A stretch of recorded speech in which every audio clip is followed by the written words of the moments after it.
Hi, this is Jeff Lamb. Welcome to my podcast.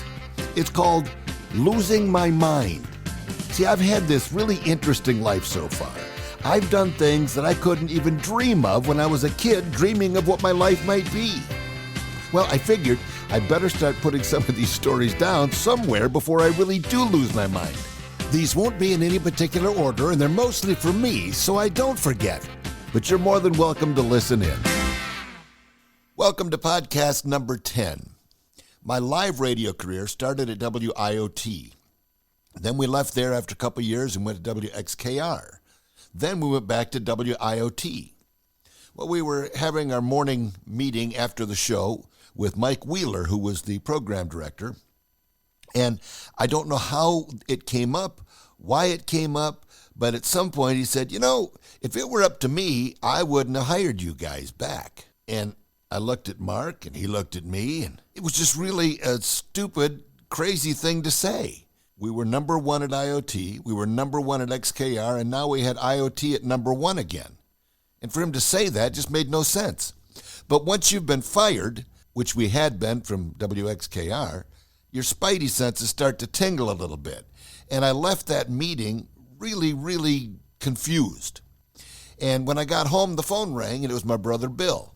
He had just gotten a job as general manager of WMBD TV station in Peoria. And he said, Jeff, what do you think about doing TV? I said, wow, funny you should call. And I told him what Mike Wheeler had said. And he said, well, here's what we got here. He says, we're doing a morning show like everybody else, and we're in third place. He says, no matter what we do, we're not moving up. The TV station also owned an FM radio station. And he said, what I'd like to do is do a live morning radio show on TV. Have it on both radio and TV. I said, that's interesting. I said, I got to run it past Shelley, though. Shelley was my wife at the time. I mean, after all, I had uprooted her from Flint, where all of her friends were, and she had a job she really liked. We moved to Toledo, where she didn't know anybody. And now I'm asking her to uproot and move again to Peoria, where she's not going to know anybody. And I thought it would be a tough sell, but she was on board. The sacrifices she made for me were amazing. We had just purchased our very first house a few months before. She had to stay behind and obviously give notice on her job and sell the house. I took off for Peoria. I found a nice apartment there that was big enough to hold all of our stuff, and I had to take a $20,000 pay cut to do this. They just didn't have in their budget what I was making in Toledo. I was really more excited to be in the same city with my brother Bill for the first time in 16 years. Working with him was going to be a blast. He hooked me up with a morning show team on the FM side called Dave and Becky. And they just couldn't wrap their head around why I was there, what I was doing, why I was going to be added to their show. And I get it. I don't blame them, but it was what it was. And we had to get moving on this thing. Well, they just had a real hard time or refused to play along with the characters. They acted like they were just a stupid intrusion on their show. So eventually they had to go. So I got thinking about Doc Watson, a guy I worked with at XKR years before. And I called Doc, and he came down to meet Bill, and Bill loved Doc. Doc was a good-looking guy, big, deep voice, and just the perfect guy to do the straight part of the show, the in and outs of all the breaks and everything else. So now we had Doc, we had me, and now we needed a news girl. Well, we looked at a few tapes, and they looked kind of stiff, and, it just wasn't anything really exciting. And then Bill says, I've got this reporter on the news side.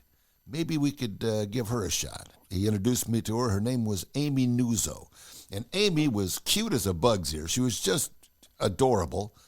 And her hair was done very expensively. And this is something that you notice when you come from the radio side, because when they say you've got a face for radio, they usually mean it.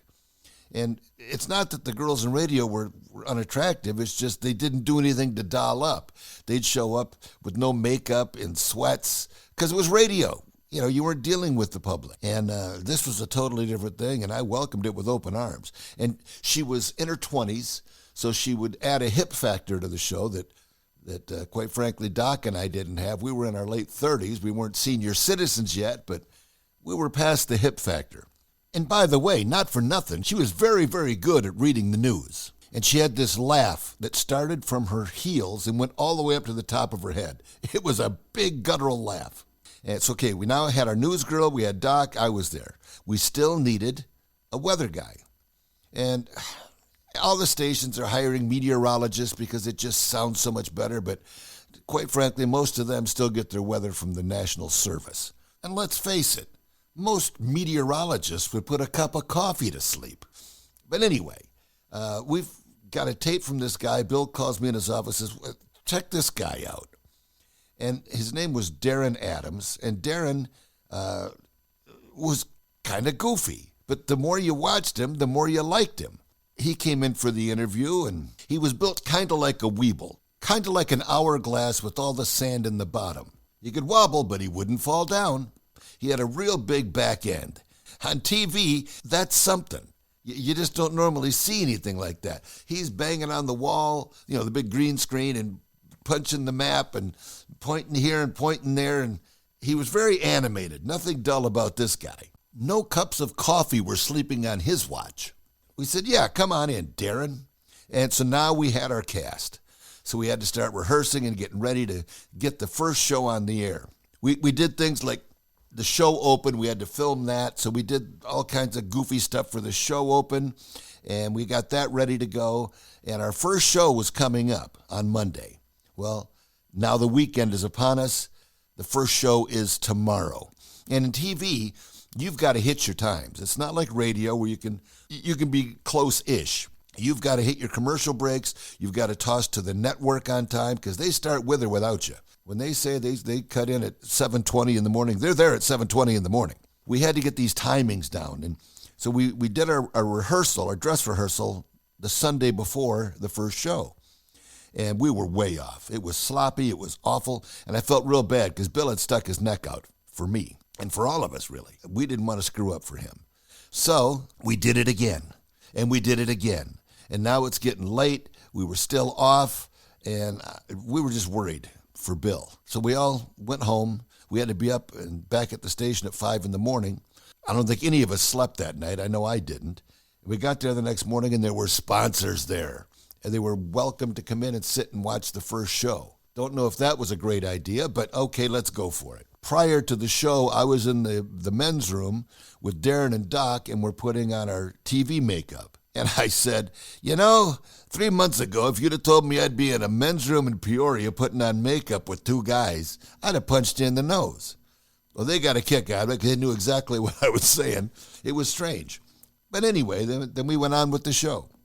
The director counts us down, and he gets to 5 and starts counting with his fingers. And then he points to us at 1, and we're off.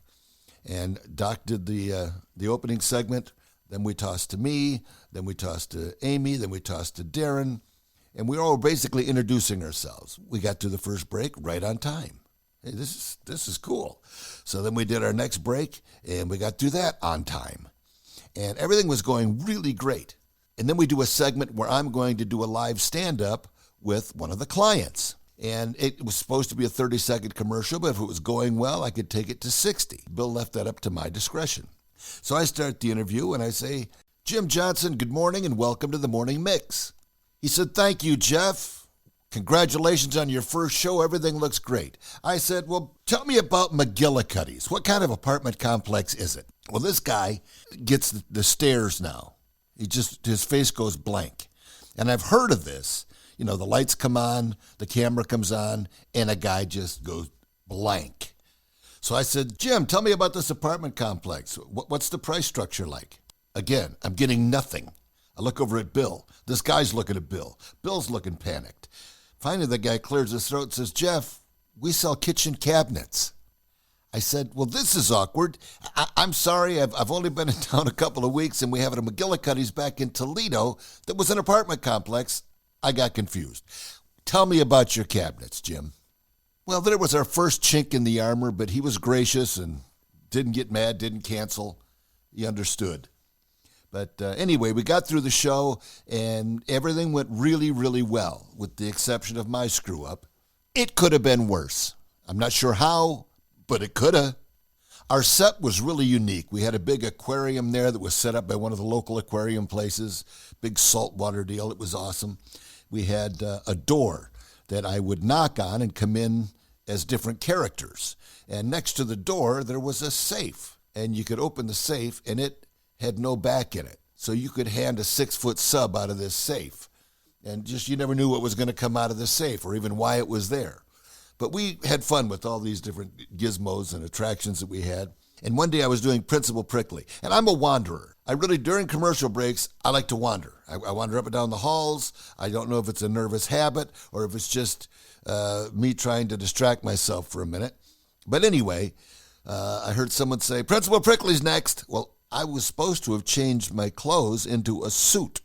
Now, it didn't matter if I was wearing jeans because I'm sitting behind a desk. So I'd put on a dress shirt, a tie, and a suit jacket and sit at the desk, and it looked like I was wearing a full suit. Well, on this day, the happy wanderer got caught short. I came running in. I had no shirt on. I just sat down at the desk, and they had the opening bell, and I said, you ever have one of those dreams where you come to work naked? Well, this cracked up Darren and Amy and Doc and the whole floor crew, and we got away with it. But talk about getting caught with your pants down.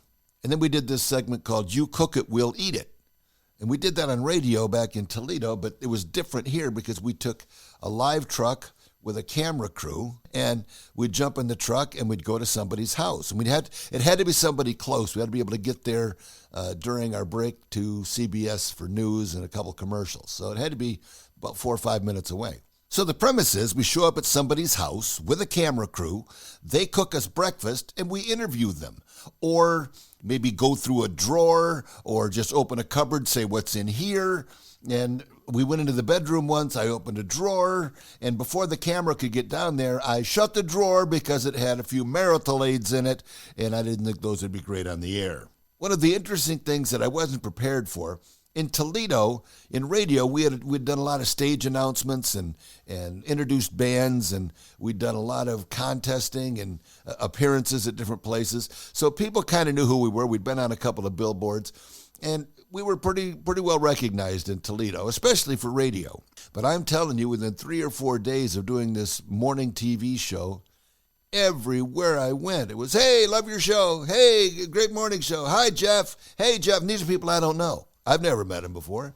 And all of a sudden it's like, oh, yeah, they see me on TV.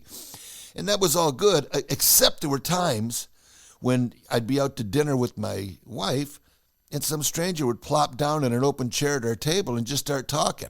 I don't know who this guy is, but he thinks he knows me because I've been in his living room every morning and he's been watching. And it's actually a nice compliment, but it's a little off-putting, and some of these guys upset Shelley when they just plopped down and she wasn't expecting it. I don't know how real celebrities deal with this. We were little local celebrities, no big deal. But I mean, could you imagine being Michael Jackson?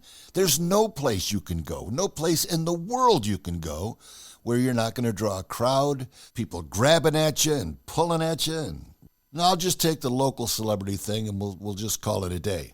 Well, after 2 years, we were an eyelash behind first place. And I think if we'd have kept going, we'd have been number one in no time.